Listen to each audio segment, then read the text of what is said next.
Ողջույն հարգարժան տիկնայք եւ պարոնայք, առաջին լրատվականի եթերում Մեհրաբյան on-line-ը ես Ռուբեն Մեհրաբյանն եմ։ 12-րդ օրն է այսօր, ինչ Իրանի դեմ պատերազմ են սկսել Միացյալ Նահանգների եւ Իսրայելի կոալիցիան եւ այսօր Միացյալ Նահանգների նախագահ Դոնալդ Թրամփը հանդես եկավ հրապարակային խոսքով, ասելով, որ պատերազմը շուտով կավարտվի, որովհետև այնտեղ էլ նշանառության բան չի մնացել։ Մնացել են մանրուքներ, մոտավորապես այնպես, որ էլ չգիտենք էլ ինչին խփենք։ Միևնույն ժամանակ որոշ տեղեկատվական ռեսուրսներ խոսում են ցամաքային սահմանափակ օպերացիայի մասին, մի ռեյդային այսպես գործողության ուղղված նրան, որ գնան եւ գրավեն այն 50 կիլո ուրանը 60% մինչև հարստացված, որը ըստ էության ինչպես ամերիկացիները եւ հատկապես իսրայելցիներն են նշում, կարող է որպես կեղտոտ ռումբի համար միջուկ հանդիսանալ եւ ըստ էության գոյաբանական սպառնալիք ստեղծել Իսրայելի համար, ամերիկյան զորքերի համար, որոնք տեղակայված են Մերձավոր Արևելքի ողջ տարածքում։ Հայտնի է նաև, որ արդեն 12 երկիր դարձել է Իրանի հարվածների թիրախ, այն տուրբուլենտությունը, որ կա նավթային շուկայում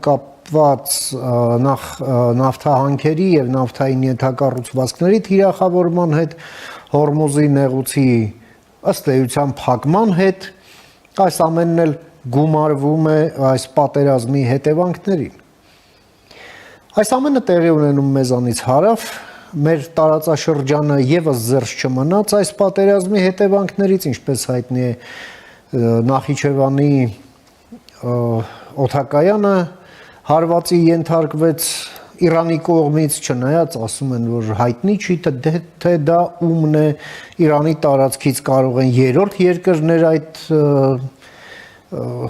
սպառազինությունն օգտագործել, ինչը նույնպես պարզ չի, բայց ամեն ինչն ավարտվեց նրանով, որ խոստացան հետաքննություն անցկացնել, իսկ Ադրբեջանն էլ հումանիտար օգնություն ուղարկեց Իրան, թեյ, բրինձ, ալյուր եւ այլն։ Կարելի է ասել առժամանակ ճգնաժամը մեղմված է։ Փորձենք հասկանալ, ինչ միջավայր է Հայաստանի շուրջ եւ այդ նպատակով մի հարգարժան հյուր եմ հրավիրել մեր տաղավար, ում սիրով ուզում եմ ներկայացնել։ Մեր հյուրն է միջազգային հարաբերությունների պրոֆեսոր, Stonehill College-ի դասախոս Աննա Օհանյանը, Միացյալ Նահանգների Մասաչուսեթս նահանգում։ Բարև ձեզ, Տիկին Օհանյան, շնորհակալ եմ հրավերս ընդունելու համար։ Շնորհակալություն հրավերի համար, Ռուբեն։ Եվ ուրեմն Տիկին Օհանյան 12-րդ օրն է պատերազմի, դրան ի դեպ անդրադարձավ այսօր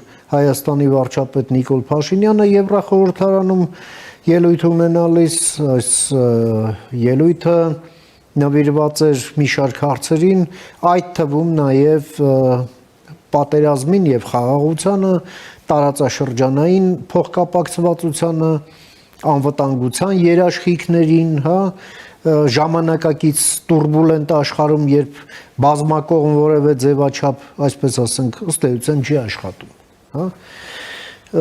Եվ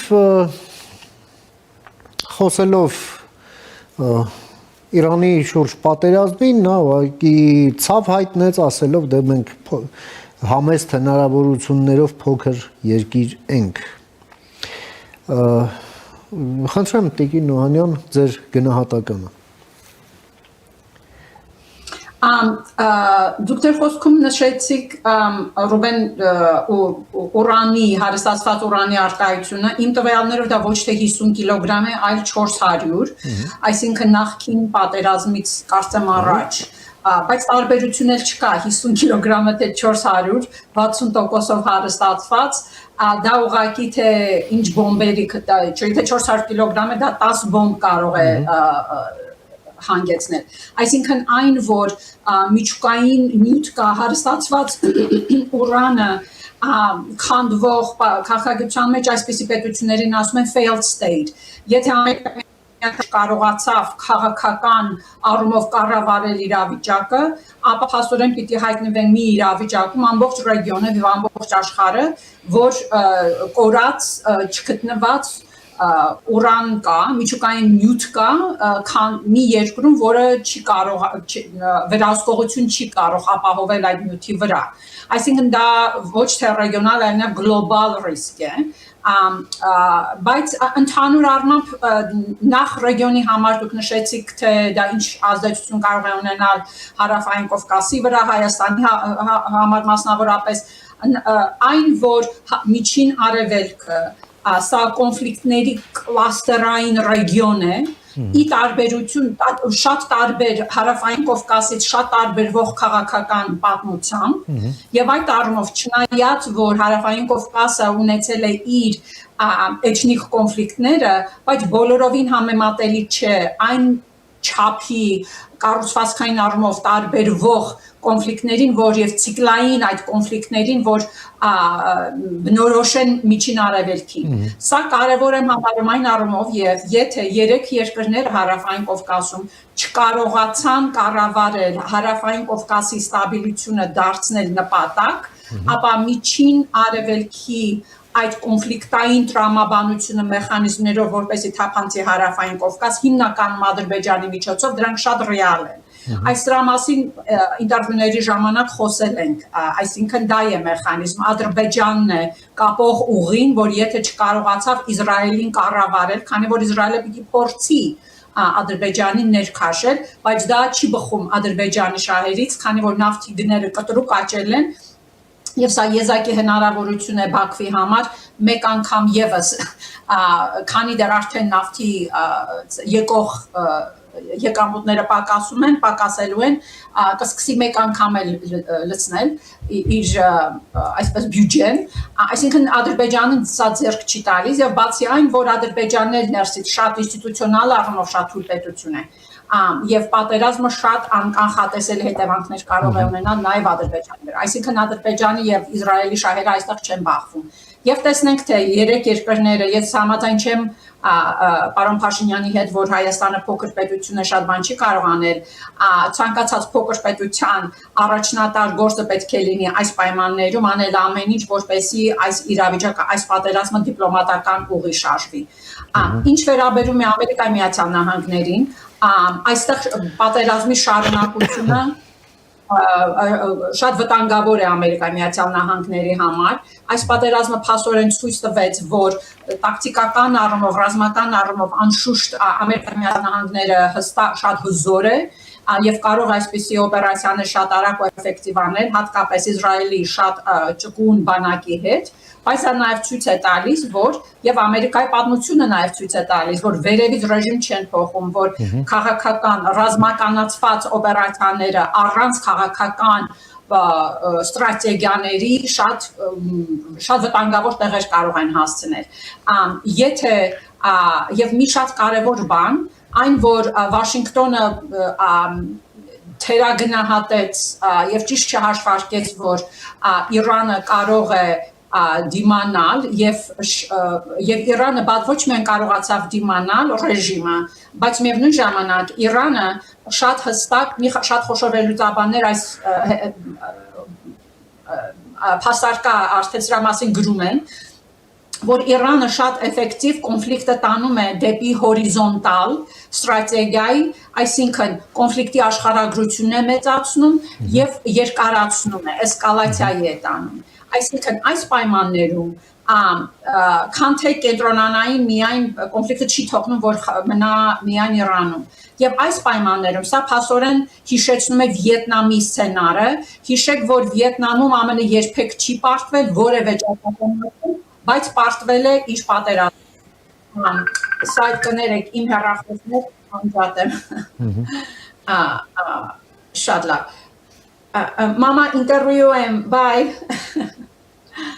Կներեք, այսինքն դա շատ կարևոր այն առումով, որ փաստորեն Իրանը փորձում է Վիետնամի սցենարը առաջ բերել այս Իսկ Ամերիկայի համար վտանգն այն է, որ քաղաքական նպատակները հստակ չի թե սա Իրանի այդ բալիստիկ հրթիռներն է պետք է վերացնի, նավատորմը, միջուկային հնարավորությունները, ռեժիմի փոփոխություն, թե ֆրագմենտացիա։ Իսկ սա Իսրայելի շահերից բխում են նույնիսկ եթե ոչ միայն ռեժիմի փոփոխություն, այլ գոնե Իրանի ֆրագմենտացիա, որը չի բխում Ամերիկայի շահերից։ Բայց տեսնենք թե այս քաղաքականության տարբերությունները երկու երկրների միջև ինչպես կկառավարվի, քանի որ պատերազմի շարունակությունը Ամերիկայի շահերից չի բխում, ժողովուրդը մեծամասնու շատ քիչ տոկոսն է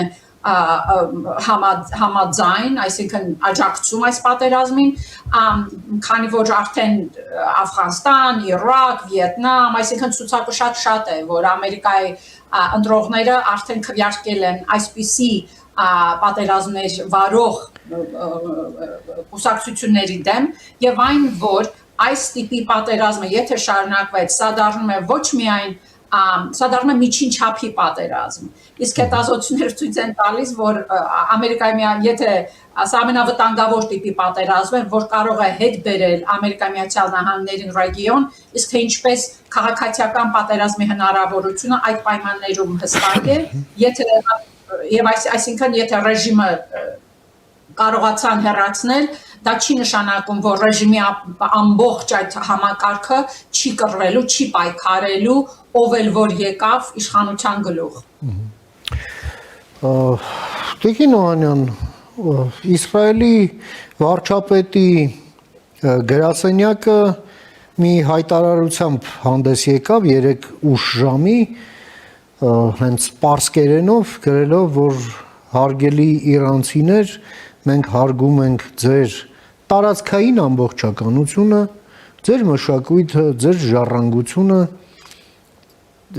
դուք պայքար սկսեցիք, մենք եկանք օգնության եւ մոտենում է այն պահը, երբ այդ պայքարի ջահը մենք կփոխանցենք ձեզ։ Մեջբերման ավարտը մոտավորը այսպիսի տեքստով հանդես եկավ, այսինքն նաեւ նայելով թիրախների աշխարհագրությանը հարվածում են իսլամական հեղափոխության կորպուսի օբյեկտներին, բասիջի օբյեկտներին, ոստիկանության, կառավարման ուրեմն մարմիններին եւ ըստ էության այն ռեպրեսիվ ապարատին, որը, այսպես ասենք, կարող է դուրս գալ պոտենցիալ, պայքարողների դեմ այդ X պահին։ Բայց այնուամենայնիվ մենք տեսնում ենք որոշակի տարբերություն այն պատկերացումներում, որը կա պատերազմի ավարտի եւ վերջնանպատակների շուրջ, ասենք Միացյալ Նահանգների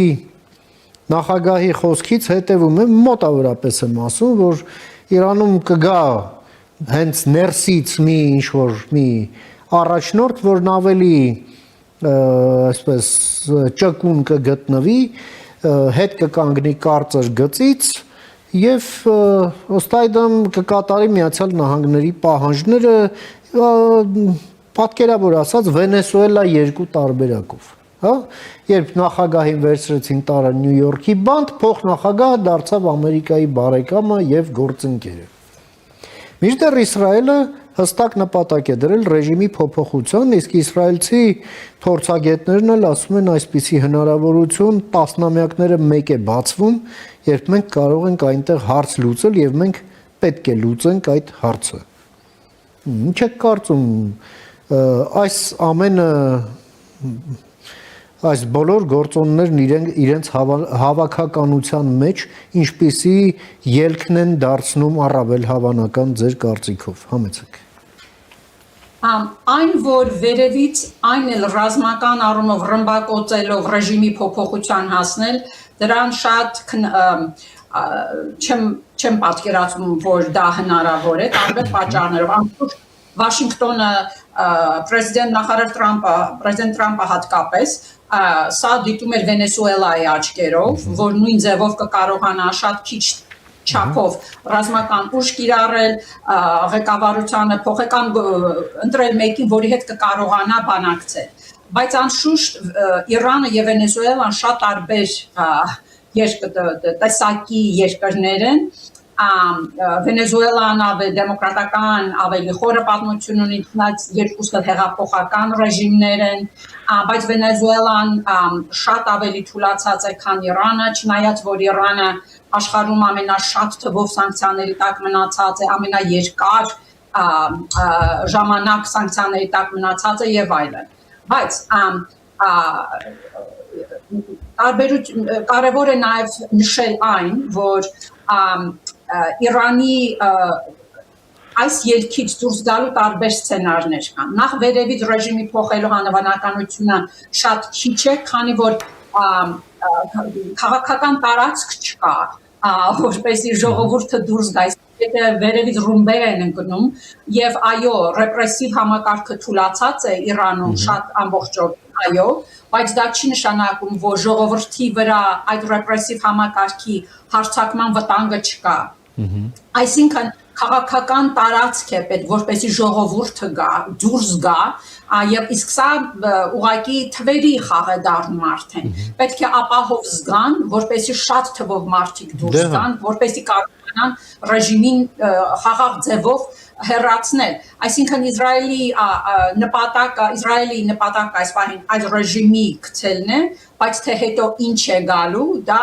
չի հետաքրքիր, չեմ կարծում, թե դա Իսրայելի համար կարևոր է։ Նրանք կցանկանան թուլացած Իրան տեսնել։ Իսկ ինչ վերաբերվում է, էլի այստեղ ֆրագմենտացված թույլ Իրանը չի բխում Ամերիկայի շահերից, քանի որ այդ հսկա պետությունը կդառնա ռեգիոնալ ստաբիլության ռիսկ եւ Միջին Արևելքի համար եւ Հարավային Կովկասի համար, այնպես որ այստեղ շահերի իսկ ելքի հնարավորություններ, եթե խոսենք, կուզեի ցիտել Քարիմ Սաջադպուրին, Կարնեգի ֆոնդից, որը բավականին երկար հետազոտել է եւ շատ բավականին երկար տարբեր սցենարների մասին է գրել։ Նա Իրանի այս պահը համեմատում է սովետական միության այդ փլուզման նախաշեմին եղած պահին եւ փորձում է համեմատություններ, այսինքն համեմատությունները տեսնում է, որ երկու ռեժիմներն էլ գաղափարախոսական առումով թուլացած են, երկու դեպքում էլ ներսից ռեֆորմների շատ անհրաժեշտություն կա, տնտեսությունները թուլացած են գաղափարապես եւ ֆինանսապես սնանկացած համակարգ է երկուսի դեպքում էլ, բայց ի տարբերություն, եթե սովետական միությունը ԽՍՀՄ ունեցավ Գորբաչով, Ելցին եւ հետո Պուտին եկավ, այսինքն այդ քաոսից Գորբաչովը փորձեց ռեֆորմ անցկացնել, բայց անշուշտ քաոսի համակարգը քանդվեց եւ հետո քաոս եւ Պուտինը առաջ եկավ որպես ուժեղ բռունցքի կառավարող Իրանի պայմաններում կարծես թե Գորբաչով չկա եւ այս ռեժիմն էլ այս համակարգն շատ է վախենում ռեֆորմից, հատկապես նայելով երևի դասեր քաղելով ԽՍՀՄ-ի փլուզումից, այսինքն եթե ռեֆորմի գնային, ինչպես որ Գորբաչովը արեց, փլուզման վտանգը շատ է, այսինքն դա կարևոր հանգամանք է։ Այս պայմաններում եթե հնարավոր է նաև օրինակ Իրանը դառնա Պակիստան, որ ամենահնարավոր ինձ թվում է սցենարն է, եւ այստեղ այդ իսլամական հեղափոխության պահպանների կորպուսը, այսինքն եթե կարողացավ իշխանությունը բաց ձևով իր ձեռքը վերցնել եւ երկիրը դառնա որպես ռազմական պետություն, թեև նացիոնալիստ, ավելի քիչ գաղափարախոսական, եւ քանի որ այս իսլամական հեղափոխության պահպանների կորպուսը ամբողջովին անշուշտ ներթափանցած է պետության եւ տնտեսության մեջ։ Այսինքն այս Պակիստան սցենարը շատ հավանական է եւ այն էլ հաշվի առնելով, որ Պակիստանն էլ միջուկային պետություն է, բայց ավելի պոզիտիվ նոտայի վրա եթե խոսենք, հետաքրքիր է նաեւ այն, որ Իսրայելը միշտ նշել, Իրանը նաեւ ունի դեմոկրատական մասնակցային քաղաքականության ինֆրաստրուկտուրա, որը հենց իսլամական այաթոլաներն են ստեղծել, այսինքն տեղական խորհուրդներ, քաղաքապետարաններ, այսինքն այդ ինֆրաստրուկտուրան ստեղծված է եղել, որպեսզի ավտորիտարիզմը կառավարի, բայց դրան ասում են dual use, երկու նպատակով էլ այդ ինֆրաստրուկտուրան կարող է օգտագործվել, այսինքն քանի որ այդ ինֆրաստրուկտուրան կա, մասնակցային քաղաքականության ինֆրաստրուկտուրան կա, եթե պայմանները ճիշտ եղան, Իրանը կարող է շատ խաղաղ անցում կատարել, ավելի մասնակցային, ավելի լիբերալ ճանապարհ բռնելը, բայց վերևից ռազմականացված պատերազմի մեջ դա անելը ես շատ դժվար եմ համարում այս պահին, շատ դժվար է դա անել, այսինքն զենքերը պետք է լռեն, խաղաղություն պետք է հաստատվի, որ քաղաքական տարածք բացվի, որպեսզի ժողովուրդը կարողանա դուրս գալ, հաշվի առնելով, որ կառավարությունը ռեժիմը շատ թուլացած է, անշուշտ դրան համաձայն եմ, որ Իսրայելը եւ Ամերիկայի Միացյալ Նահանգները հասան դրան, որ կարողացան այդքան թուլացնել ռեժիմին, բայց սա էլի ռազմական ձևով հնարավոր չի անել, սա քաղաքական լուծում է պահանջում, շատ խոշոր թվով մարդիկ պետք է դուրս գան, որպեսզի կարողանան ավելի քիչ ցնցումներով երկիրը այս վիճակից դուրս բերեն ու խուսափեն քաղաքացիական պատերազմից։ Եվ Տիկին Օհանյան, Հայաստանի դիրքավորումը կուզենայի քննարկել ձեզ հետ այս ամենում, Հայաստանը պահպանում է այսպես դրական չեզոքություն, որում շեշտում, որ մենք թե լավ բարիդրացիական հարաբերություններ ունենք Իրանի հետ, թե Միացյալ Նահանգների հետ մենք ըստ էության 100-ամյակի առաջիկա 100-ամյակի պայմանավորվածություններ ենք ձեռք բերել։ Այսօր Հայաստանի վարչապետը խոսեց այն մասին, որ մենք որևէ ոչ մտադրություն, ոչ էլ պատճառ չունենք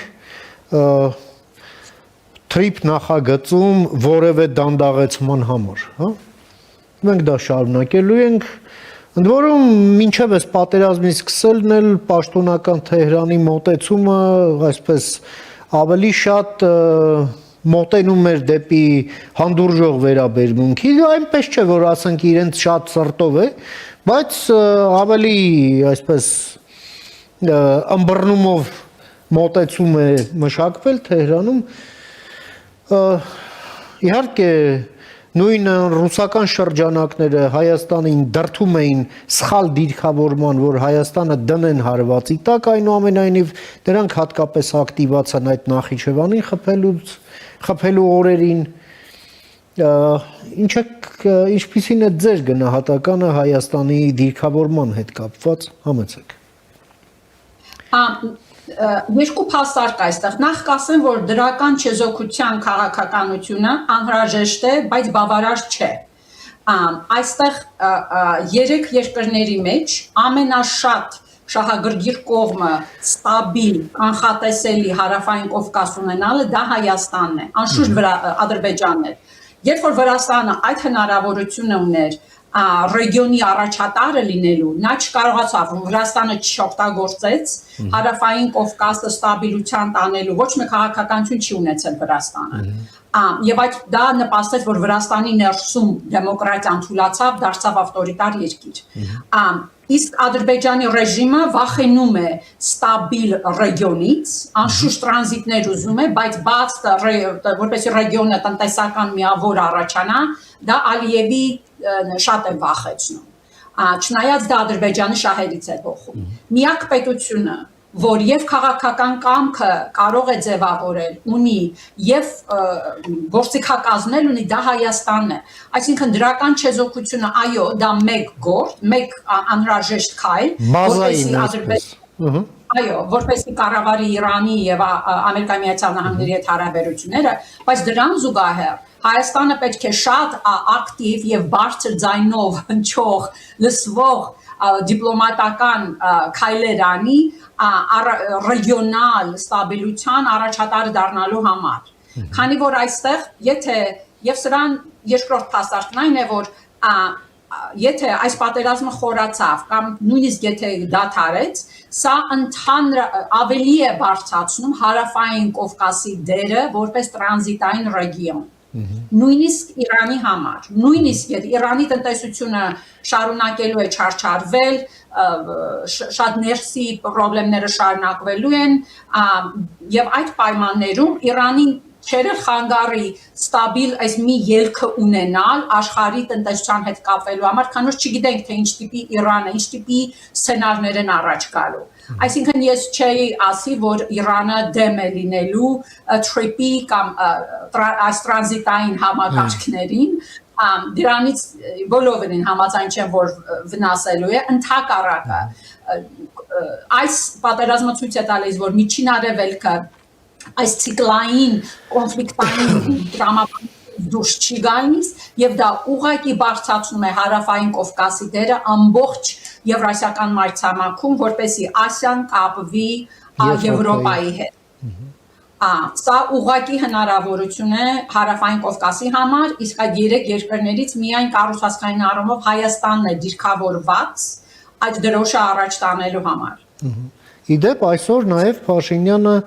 հենց հրապարակային ձևով Եվրախորհրդարանի ամբիոնից պատրաստակամություն հայտնեց անցում տրամադրելու Հայաստանի տարածքով, նշելով նաև Կորնիձոր, Սիսիան, Եղեգնաձոր, Երասխ ճանապարհը Ադրբեջանի հիմնական մասը Նախիջևանին կապելու համար, ասելով ճանապարհը ձեր համար բաց է, օգտվեք, հաշվի առնելով այն, որ Իրանի տարածքով Ադրբեջանի Նախիջևանի կապող ճանապարհը թե քաղաքականապես, թե ռազմական առումով վտանգված է այս պահին, ինչպես եք դուք գնահատում Հայաստանի կողմից այս ժեստը։ Դա տեղավորվում է ձեր ասացի մեջ, հա։ Ամբողջովին շատ եմ դա ողջունում եւ բացի այն, սա այս կոնֆլիկտը, այս պատերազմը Միջին Արևելքում փաստորեն ճնշումների թափը Ադրբեջանի վրա ավելի է խորացնում այն, որ ռեգիոնի փոխկապակցվածությունը, կապերը, կապվածությունը տնտեսական, տրանզիտային առումով պետք է արագանա եւ պետք է խորանա։ Քանի որ դա Ալիևը փորձում էր կառավարել։ Դա մեկ, սա Թուրքիայի վրա էլ է ճնշում իմիջայլոց։ Երկրորդը միշտ երբ որ Ադրբեջանը փորձում այս հեգեմոնիկ ռեգիոնում հեգեմոնիկ դերը դիրքավորվել այդպիսին, բայց ես միշտ նշում էի, որ սա թե Հայաստանը, թե Վրաստանը եւ թե Ադրբեջանը կառուցվածքային առումով փոքր պետություններ են միջազգային համակարգում։ Դա նշանակում է իրենց տերիտորիալ ամբողջականությունը, սովերենությունը, նրանք պետք է անընդհատ դիպլոմատիայի միջոցով պաշտպանեն։ Եվ այս պատերազմը փաստորեն շատ ցցուն դարձրեց նաև սա, որ Ադրբեջանը քիչ-քիչ կսովորի, կվարժվի, կհասկանա, որ կառուցվածքային առումով ինքը չի տարբերվում Հայաստանից եւ Վրաստանից եւ պետք է Հայաստանին միանա սուվերենության նորմերը խորացնելու համար Հարավային Կովկասում։ Եվ այդ առումով Հայաստանի վարած քաղաքականությունը անշուշտ ողջունում եմ, բայց նաև հնարավորություն եմ տեսնում, որ այդպիսի քանի դեռ խնդրեմ կա Միջին Արևելքում, այդ խնդրեմը լուծելու տեղ կա նաև, եւ Հայաստանը կարող է այդ խնդիրներ լուծող գործիք դառնա, պետություն դառնա այդ առումով։ Եվ դա հնարավորություն, այսինքն ճնշումը Հարավային Կովկասը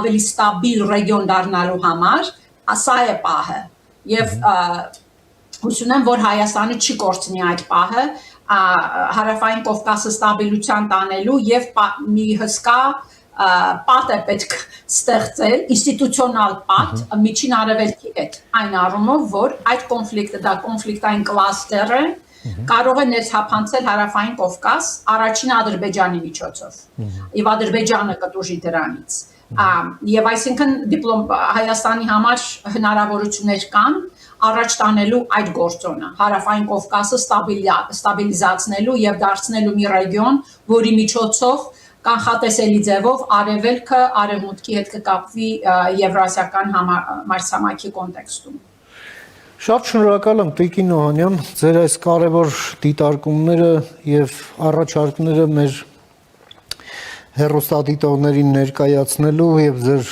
ժամանակից մեր եթերին տրամադրելու համար։ Հետևենք դեպքերի ընթացքին, այդ թվում նաեւ ձեր օգնությամբ, մինչ նոր հանդիպում եւ ամենայն բարիք։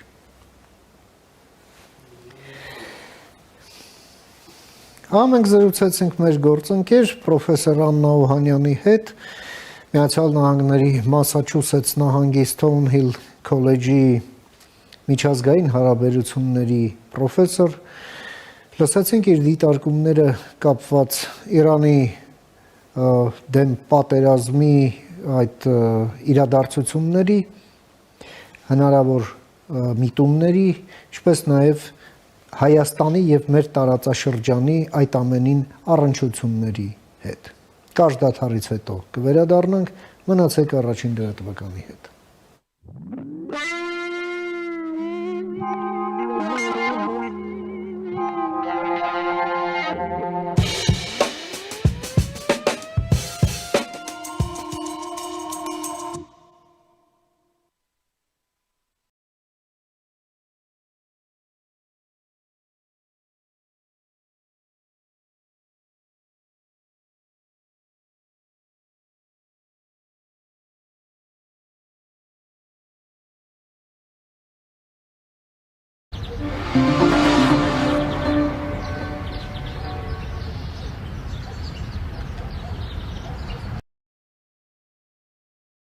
Սեփական հարկի տակ արթնանալը, սեփական պատերի ջերմությունը զգալը յուրաքանչյուր ընտանիքի նվիրական երազանքն է։ Այդ երազանքի ճանապարհը տարիների քրտնաջան աշխատանքի եւ անքուն գիշերների պատմությունն է։ Իդեալ համակարգը տեղաբաշխում է 1 միլիարդ դրամի գովազդային ֆոնդ նորակառույց բնակարանների բոլոր շահառուների միջև։ Յուրաքանչյուր ընտանիք կարող է ստանալ 500,000 դրամի սերտիֆիկատ, որը կդառնա ձեր առաջին քայլը բնակարանը երազանքի տուն դարձնելու ճանապարհին։ Եվ երբ վերջապես բացվում է ձեր երազանքի նոր դուռը, դուք տեսնում եք ոչ միայն բնակարան, այլև ձեր հաղթանակը։ Մենք կառուցում ենք այսօր, որպեսզի վաղը մեր զավակները քայլեն հպարտ եւ ապրեն ապահով պատերի ներքո։ Իդեալ համակարգ դեպի կատարելություն։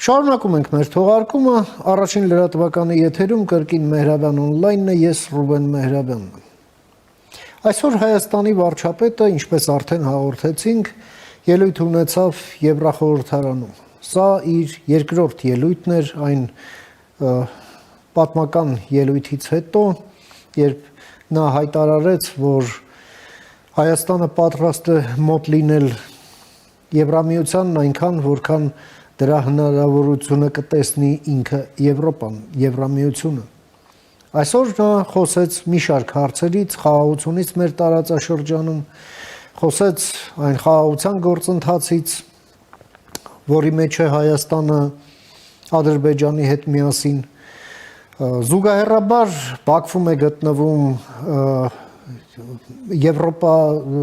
Եվրոպական խորհրդի նախագահ Անտոնիո Կոշտան եւ Ալիևը իր հետ այդ համատեղ ասուլիսի ժամանակ խոսեց այն մասին, որ խաղաղությունը Հայաստանի հետ վերջնական է եւ միայն թղթի վրա չէ։ Եվ ուշագրավն այն է, որ Հայաստանի վարչապետը Եվրոպայում խոսեց նաեւ Վրաստանից, ասելով այն մասին, որ Վրաստանը դա Հայաստանի ճանապարհն է դեպի Եվրոպա եւ Հայաստանը այդ եվրոինտեգրման քայլերը նախաձեռնեց ոգեշնչվելով այն փաստից, որ Վրաստանը դարձավ Եվրամիության անդամակցության թեկնածու եւ հիմա խոչընդոտն այն է, որ չկա երկխոսություն, այդ հարաբերությունները ճգնաժամում են եւ չկա երկխոսություն Թբիլիսիի եւ Բրյուսելի միջեւ։ Եվ խնդրանք փոխանցեց վերսկսել այդ երկխոսությունը։ Վրացական մամուլն արդեն իսկ անդրադառնում է Հայաստանի վարչապետի այդ հայտարարությանը, փորձենք հասկանալ, թե ինչ են մտածում Թբիլիսիում։ Եվ այդ նպատակով ես մի հարգարժան հյուր եմ հրավիրել մեր տաղավար Վրաստանի մայրաքաղաք Թբիլիսիից, մեր հյուրն է Վրաստանի վերաինտեգրման նախկին նախարար, քաղաքական փորձագետ եւ конфликтաբան Паата Закараишвилин. Гамарджоба, Батону Закараишвили, спасибо, что приняли мое приглашение, рад вас видеть снова. Я тоже очень рад вас видеть, господин Рубен, приветствую вас, добрый вечер, приветствую наших зрителей. Я вас не слышу, Пато. Меня не слышите? Вот, Странно. слышно. Да. Да, приветствую вас, приветствую наших зрителей. Спасибо. Итак, господин Закараишвили, сегодня премьер-министр Армении, выступая с трибуны Европарламента, сделал заявление касательно Грузии, страны нашего соседа, у которого в отношениях с Европейским Союзом, в общем-то, кризис. И он сказал о том, что, во-первых, Армения сделала свои смелые шаги по пути евроинтеграции, именно будучи воодушевленной тем обстоятельством, что Грузия стала кандидатом на членство в Европейском Союзе. И сейчас является главным препятствием отсутствие диалога между Тбилиси и Брюсселем в условиях кризиса в отношениях и выразил просьбу Европейскому Союзу этот диалог возобновить. Я уже перед встречей с вами просмотрел грузинская пресса на первых полосах в своих лентах новостей публикует это заявление. Как это воспринято и как вам видится дальнейший ход событий? Прошу. Да, я тоже через грузинскую прессу получил информацию, в самом деле, что довольно положительной была реакция, насколько премьер-министр Армении господин Пашинян подчеркнул важность интеграции Грузии в Европейский Союз. Такое ощущение, что премьер-министр нашей дружественной стратегической страны Армении больше беспокоится о вступлении Грузии в Европейский Союз, чем наша власть. К сожалению, наши власти только и критикуют Европейский Союз и больше ничем не заняты. Достаточно кому-то что-то сказать, между прочим, не совсем лестное про Грузию, чего заслуживает Грузия справедливо, то сразу же пойдет шквал, цунами, скажем так, критики в сторону Европейского Союза. Достаточно поиздеваться России над Грузией, посмеяться, оскорбить Грузию, никто не реагирует на все это, никто по отношению России, то есть из властей, конечно, имеется в виду. И на этом фоне такое очень теплая сердечная поддержка Армении очень важна для нас, потому что, в самом деле, мы вдвоем легче, скажем так, будем пробираться в сторону Европы, и наша перспектива будет более устойчивая, чем по отдельности, тем более сейчас, когда Армении приходится в такой сложной ситуации перед выборами, там явно Россия будет предпринимать свои шаги, даже по отношению к Венгрии предпринимает шаги, чтобы как-то помешать и повлиять и манипулировать выборами в Венгрии. Я уверен, что в Армении у России может быть больше даже ресурсов, поэтому армянский народ должен очень выдержать. Это, на самом деле, исторические выборы будут для Армении, и в зависимости от того, как вы выдержите и как станция устойчива на ноги европейского, скажем так, контекста, Европа все ближе, все быстрее будет двигаться к вам. Я уверен, уже это Грузии поможет тоже. Если до сих пор еще Грузия была примером для Армении, уже лично для меня и для многих грузин, уже Армения стала примером для Грузии, чтобы, если мы не идем таким темпом, что Армения пойдет, и потом мы будем как-то догонять. Дай Бог, чтобы было бы так. Поэтому мы всем желаем Армении успеха. На этом фоне, конечно, и в вашем предисловии, и то, что Кошта в регионе находится, это очень важно. Он, кстати, в Грузии не планирует приехать. Это тоже подчеркнутый такой процесс, что для Европейского Союза Грузия не соответствует тем стандартам, куда можно приехать, в отличие от того, что в Азербайджан можно приехать и в Армении можно приехать.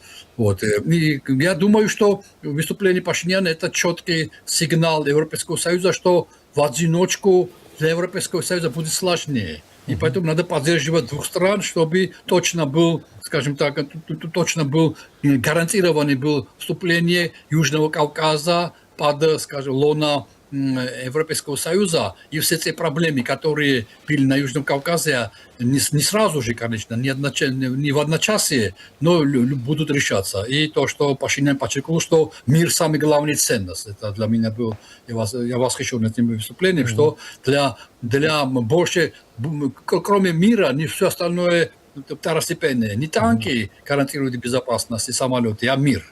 И торговля, и мирный процесс, я думаю, что это очень важный месседж для Европейского Союза. Я думаю, что мы на правильном направлении, и я буду очень счастлив поздравить свое... И сейчас поздравляю, великолепное было выступление. И я уверен, что все больше, чем ближе будет все это, все больше и больше мы будем радоваться вместе с вами, что Армения стоит на верном пути.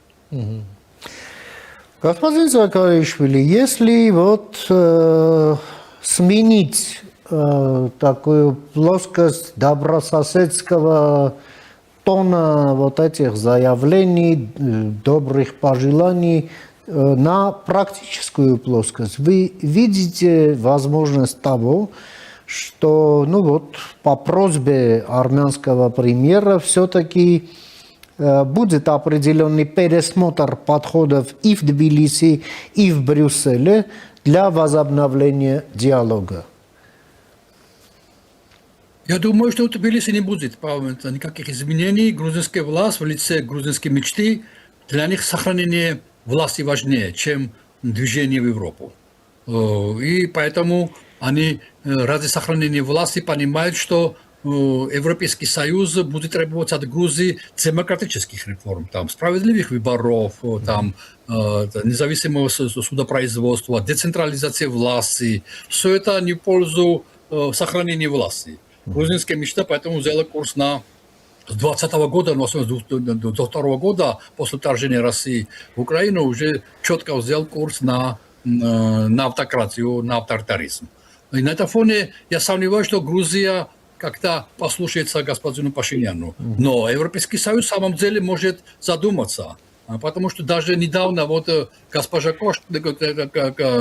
Каллас, она недавно заявила, что в контексте украинского примирения, которое сейчас стараются, чтобы оно реализовалось, очень тяжело идет все это, надо включиться в условиях против России и перед Россией, вернее, чтобы Россия покинула, российские войска покинула территорию Грузии, которая находится на территории Грузии незаконно. То есть Грузия без согласия с Грузией. Мы их называем оккупационными войсками. И Россию считаем оккупационным государством по нашему законодательству. Это так. Даже, то есть не спрашиваю Грузию, а Европейский Союз делает прогрузинские шаги, направления движения. На этом фоне, на самом деле, восстановление или укрепление, или не дистанцирование от Грузии по просьбе господина Пашиняна, это может повлиять на Европу, поймут, что это будет более устойчивый будет процесс привязка Южного Кавказа к Европейскому Союзу. Я думаю, что в этом направлении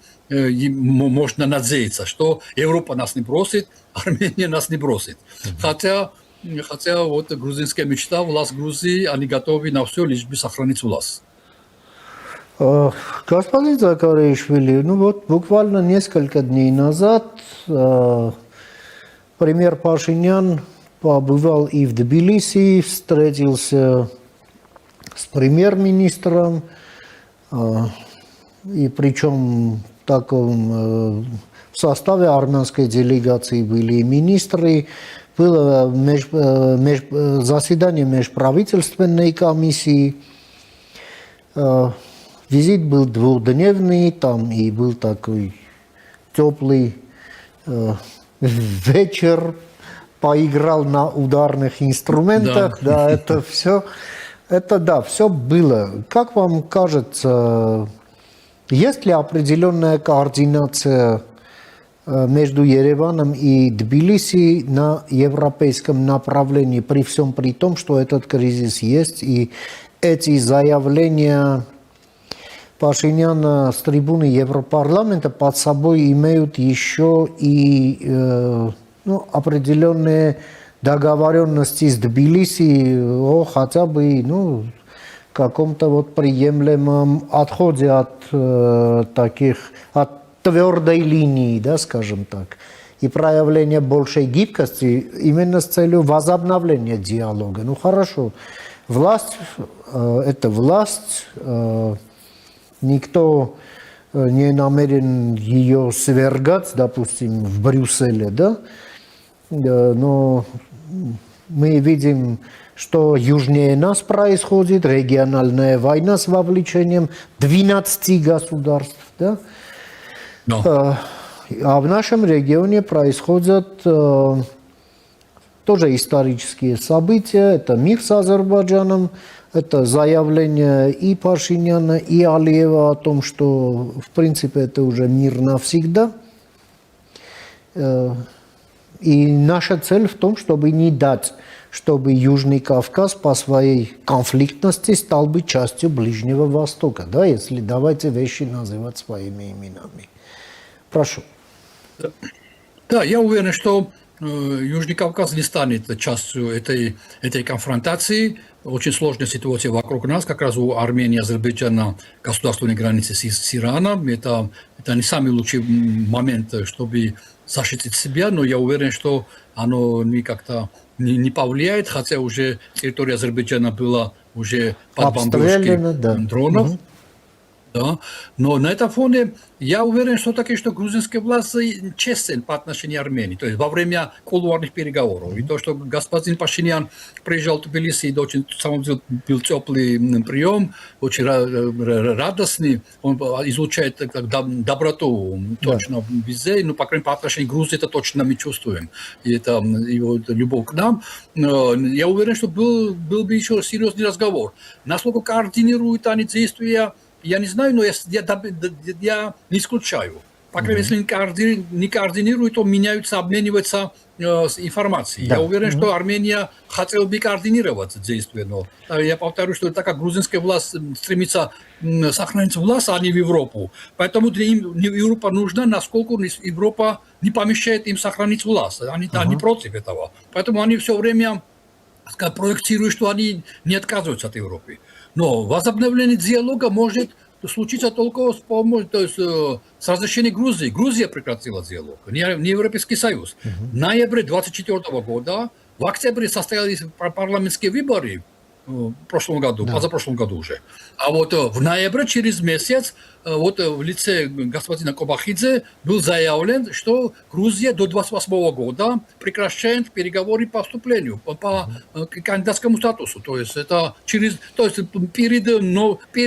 новыми выборами, следующими выборами они возобновятся хотят. То есть этим они хотят формально подтвердить, что они не против вступления в Европейский Союз. Но сейчас ничего не хотят предпринимать. Они не хотят провести те реформы, те обязательства, которые они взяли перед Европой. За эти 4 года, уже 3 года, уже осталось 3 года, они не хотели бы ни реформировать судебные, скажем так, судебные институты, ни децентрализацию делать, ни по правам человека. Наоборот, они ужесточают условия. Они полностью, можно сказать, уничтожили гражданское общество Грузии. Сейчас взяли за оппозиционные партии. Постоянно происходит инициирование запрета того или другой оппозиционной партии, особенно ведущей оппозиционной партии «Национальное движение», во главе которого находится Михаил Саакашвили, который сейчас сидит в тюрьме. То есть повсюду видим, как закручиваются гайки и укрепляется авторитарный режим. Поэтому они не хотели бы сейчас иметь диалог с Европейским Союзом. Поэтому как бы Брюссель не старался бы,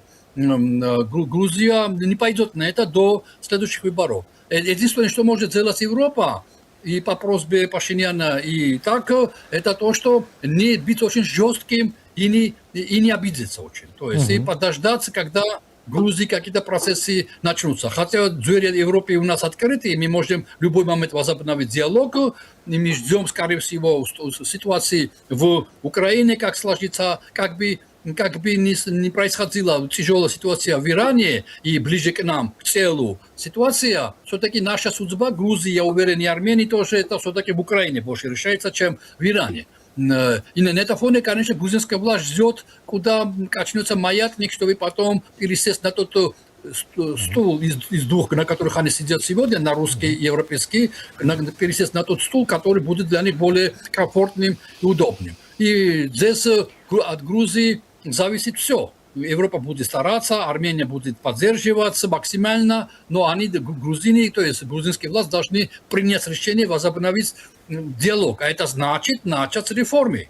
Начаться те реформы, которые освободят заключенных, которые по политическим мотивам заключены сегодня, это снять ограничения на действия гражданского общества, отказаться от угроз, запрета оппозиционным партиям, то есть восстановить справедливый формат предвыборной кампании, там, назначить заново и реформировать избирательную систему. Очень много чего надо делать до следующих выборов. И вот мы всем ждем все это, а вот этого они не хотят делать, поэтому они делают вид, что обижены на Европейский Союз, и, соответственно, я боюсь, что труд нашего друга господина Пашиняна и желание Европейского Союза не будет реализованы из-за того, что у грузинских властей есть совсем другие цели. Господин Закаришвили, Европе не привыкать работать с трудными партнерами. Этого политика дипломатического ресурса у Европы за историю накопилось достаточно. Да, давайте так, если проще говорить. И давайте согласимся, что вот за прошедший год с лишним в европейской политике удельный вес стратегии стал в разы больше. Да? И Европейский Союз сейчас не просто такой политико-экономический такой союз, и военно-политический, такой стратегический, это общее пространство, объединенное общими целями безопасности, обороны, ценностей, общей политикой и так далее. Хотя, да, здесь тоже есть, иногда бывают вопросы. Но, тем не менее, этот процесс мы также видим. И видим милитаризацию Европы. Стало быть, в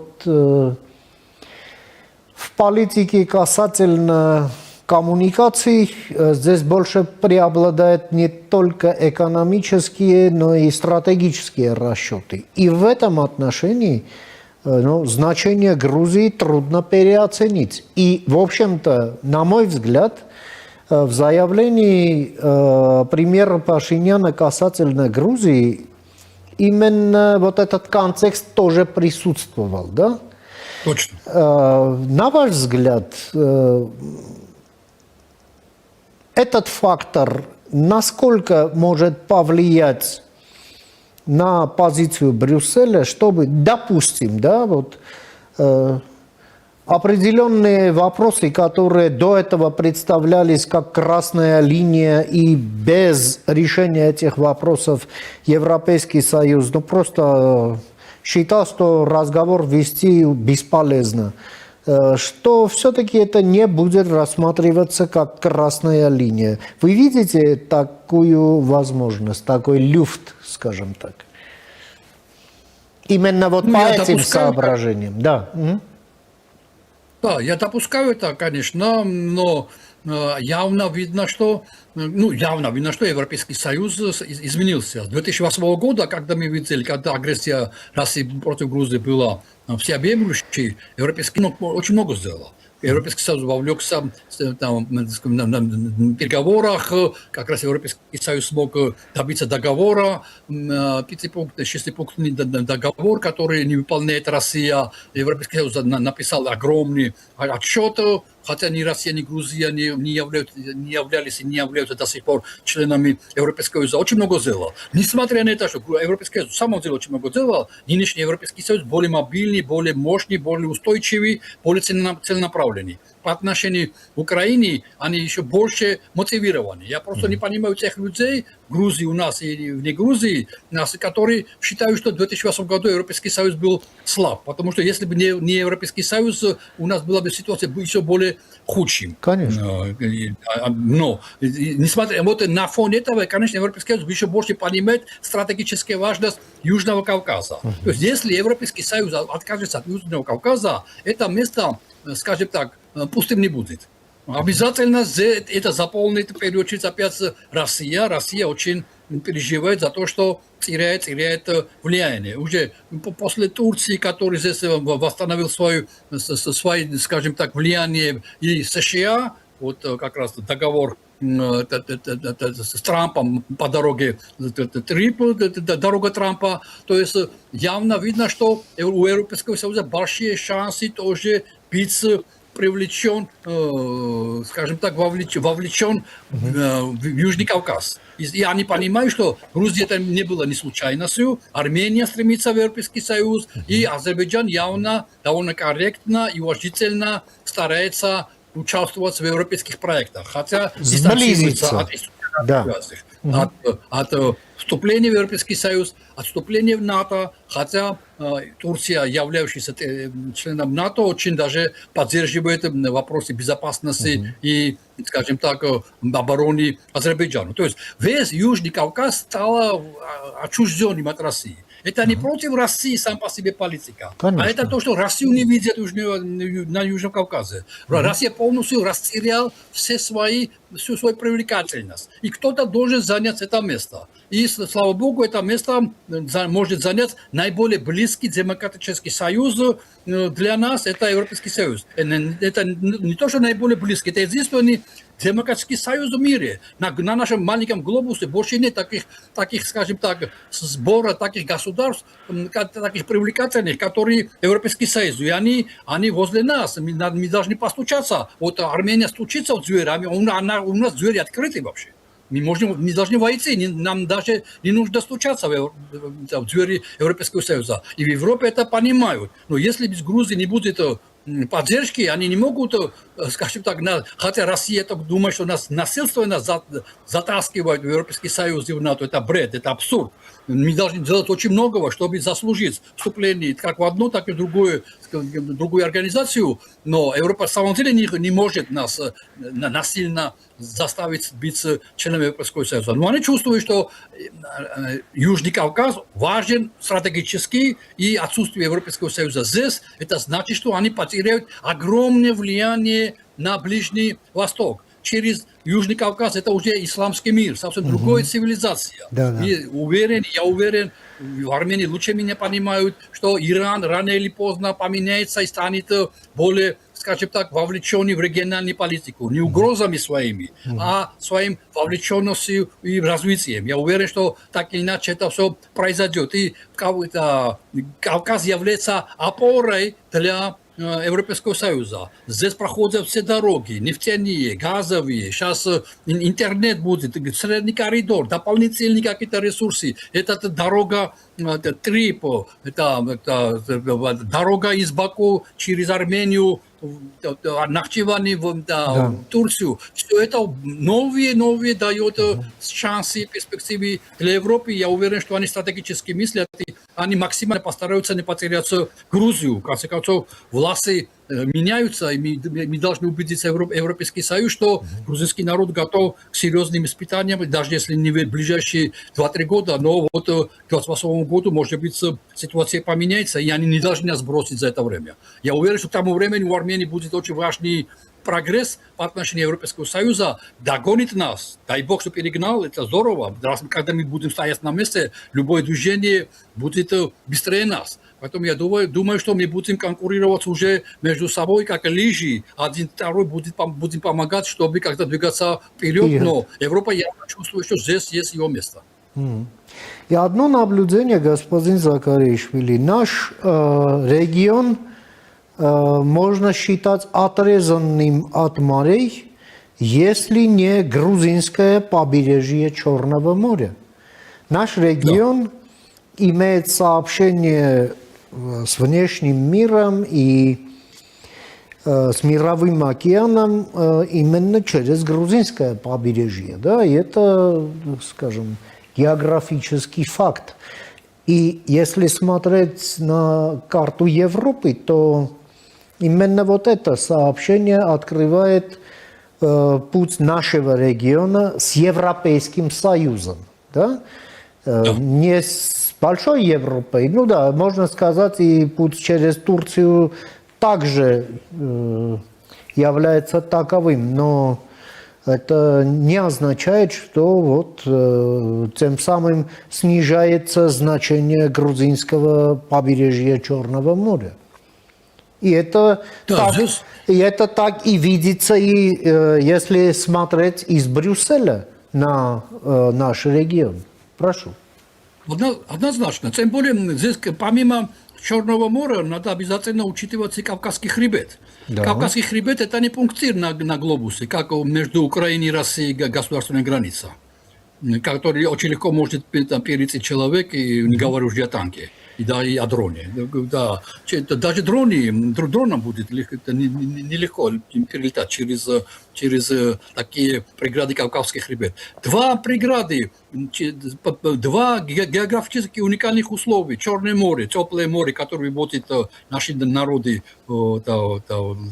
мировой океан. И Кавказский хребет – это два уникальные защитные механизмы, которые как защищают, так и нас толкают в интересы НАТО и Европейского Союза. Помимо Европейского Союза, я довольно большой поклонник НАТО и считаю, что даже Грузия, если успел бы раньше Европейского Союза вступить в НАТО, было бы неплохо. Тем более наш сосед Турция, и в отличие от Армении, у которой очень драматическая и тяжелая история по отношению в общении с Турцией, то у нас тоже не идеальные были в прошлом, но все-таки мы как-то легче смотрим на такие вещи. И на этом фоне я думаю, что вот это два фактора, не только наши преимущества, Кавказа, что Черное море, Кавказ, но и какое-то определенное преимущество Европы и НАТО, чтобы воспользоваться Черным морем и Кавказским хребтом, чтобы очень быстро, очень легко, скажем так,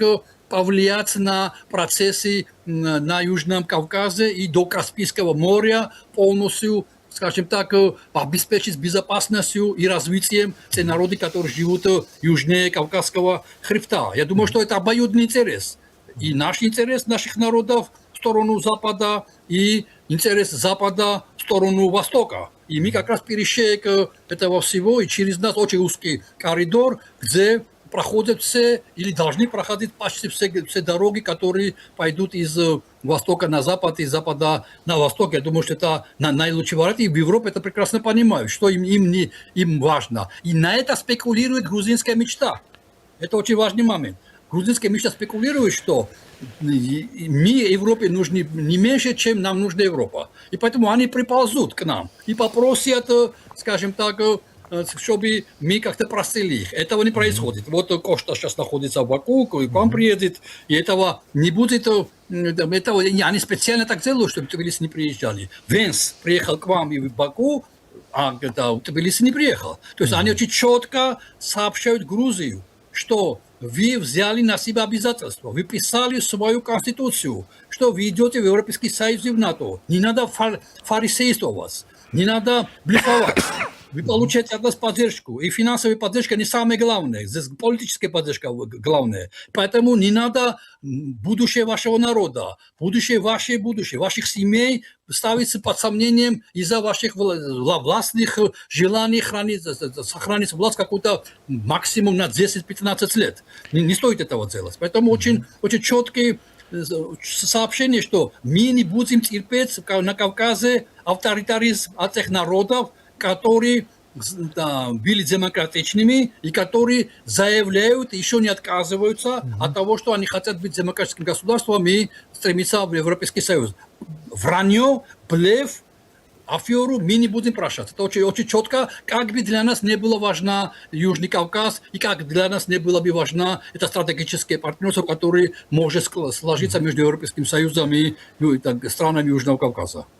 И еще одно обстоятельство, которое тоже хотелось бы с вами обсудить, господин Закаришвили.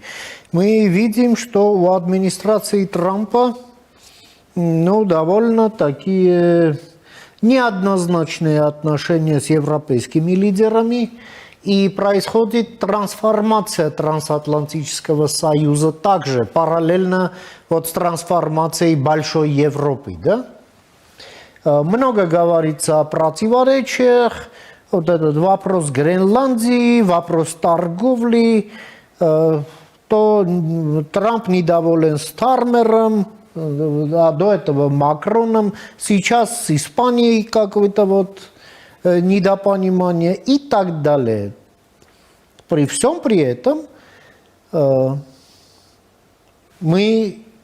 Армения договаривается с Соединенными Штатами, в принципе, на столетие предстоящее. И с другой стороны, мы видим, что и по Центральной Азии, и по Южному Кавказу у Европы и Америки, невзирая на всю эту теперешнюю эту историю, нет практически никаких принципиальных противоречий. Более того, есть взаимодополняемость интересов. Точно. И работают вместе. Ваш комментарий, прошу. Да, это очень важно. Да. Как бы я ничего нового не скажу, если скажу, что Трамп и приходит и уходит, а Америка остается. И Америка, на самом деле, является один из Америка больше, американская идея больше, чем сама Америка. Да. Америка больше надежд дает в мире, чем она может даже эту надежду реализовать. В отличие от России. К сожалению, Россия значительно меньше, чем Россия на самом деле. То есть Россия могла бы быть более полезным для мирового сообщества, но Россия только угроза и только ужас наводит на людей. Все боятся, все хотят дистанцироваться от России. Америка, наоборот, все стремятся в Америку, хотя, может быть, Америка не такая же уж великая, как люди эти надежды вкладывают. Поэтому Трамп и приходят и уходят, а Америка остается, идея Америки остается. И на этом фоне Европейский Союз вышел вперед, потому что ценности важнее, потому что для Трампа оказалось, что важнее ценность – это интересы, это желание. Трамп часто действует через свои желания. Слава Богу, что возле него находится Рубио, который его желание превращает в американские интересы. И поэтому на время переносится, например, конфронтация с Европейским Союзом, на время забивают Гренландию, Панаму и так далее, так далее. Там с Венесуэлой разбираются более цивилизованно и так далее. То есть явно видно, что желание Трампа все время бежит вперед, а потом желанию догонять уже интересы США, которые институты уже реализовывают. Я думаю, что Америка никуда далеко не денется. Его сила, мощь будет работать на демократизацию, на либеральные ценности, продвижение либеральных ценностей во всем мире. И регион Южный Кавказ становится очень важным, потому что наш регион всегда был работал на чужие какие-то другие империи. За свой счет причем. Да. Близкие империи, Иран, Персидская империя, Османская империя, Российская империя. И мы все время, наша территория всегда была в чужих руках. Геополитику из нашего региона делали другие, не мы. Да. И наконец-то все это... И всегда была какая-то одна империя, которая полностью, турки и иранцы когда договаривались между собой, но в любом случае это была одна из, скажем так, исламская когда цивилизация была для нас, для христианских народов. И потом, сейчас не буду глубоко углубляться в историю, а потом Россия полностью стала управляться ситуацией, пользуясь своим, скажем так, христианскими ценностями. Вот это все уходит. И мы, Ереван, Баку и Тбилиси, наконец-то сами мы решаем, что нам делать. Нам могут диктовать, но реализовывать политику будем мы. В других страницах будут реализовывать политику, а мы будем у себя реализовывать. Это идет драматично, не всегда гладко, болезненно, к сожалению. Мы видели последние годы, как это все происходило. Но, слава Богу, вот мир стал главной ценностью сейчас и для Баку, и для Еревана. Все время про мир говорят. И на этом фоне, конечно, и США видит свои интересы вот через вот эти торговые какие-то дороги, что Трамп тоже увидел, у него, как говорится, свои желания в это время сработало. Я могу продолжать вашу мысль, что Америка как бы не заявляла, как бы не вызывала, скажем так, волнение заявлениями Трампа, в итоге действует в соответствии международному контексту. И по Венесуэле так было, они не разрушили, скажем так, режим и как-то постарались как-то выйти более или менее, скажем так, достойно. И в Иране, хотя очень тяжелая ситуация, видно, что они понимают, что вторжение в Иран, вот так, не обдумываясь, может еще худшую ситуацию привести, и, может быть, начнутся какие-то переговоры, чтобы добиться каких-то более или менее приемлемых для Ирана и для западных стран ценностей, то есть результатов. Все время все-таки действия Трампа более соответствует, скажем так, более адекватнее, чем его заявление. Я думаю, что так и будет продолжаться. Пока он грубых действий не совершал, ну, все-таки я думаю, что в Иране могли бы вести себя более иначе. Я думаю, что расчеты были не совсем правильные. Иран – это не Венесуэла. И вот так не выдернуться из земли. Это многовековое государство. И, скорее всего, они сейчас хотя бы по ходу понимают это и могут они смягчить ситуацию. Но сухопутными какими-то действиями, я не думаю, что они добьются каких-то успехов, если не будут провоцировать гражданскую войну и уже расползание войны по всему региону. Конечно. Я надеюсь, что Америка все-таки добьется, поймет, что это нельзя делать. Спасибо, господин Закаришвили, за ваши очень интересные комментарии, оценки, которыми вы поделились с нашими телезрителями и уделили время нашему эфиру. В вашей прекрасной стране мира и скорейшего возвращения на путь евроатлантической интеграции, причем вместе... Хорошо, выздоровления. И спасибо, что уделили время нашему эфиру. Всех благ. Всего доброго. Ամենք զրուցեցինք մեր գործընկեր Վրաստանի վերաինտեգրման նախկին նախարար, քաղաքական փորձագետ եւ կոնֆլիկտաբան Պահատա Զաքարիշվիլիի հետ Վրաստանի մայրաքաղաք Թբիլիսիից լսեցինք իր դիտարկումները կապված Հայաստանի վարչապետ Նիկոլ Փաշինյանի Վրաստանի վերաբերյալ արված հայտարարություններին, դրա համատեքստերին, ենթատեքստերին, նաեւ ուրվագծվող միտումներին։ Այսօր թերևս այսքանը հարգարժան տիկնայք եւ պարոնայք, խաղաղություն եւ բարի ննդ ձեզ։ Կհանդիպենք։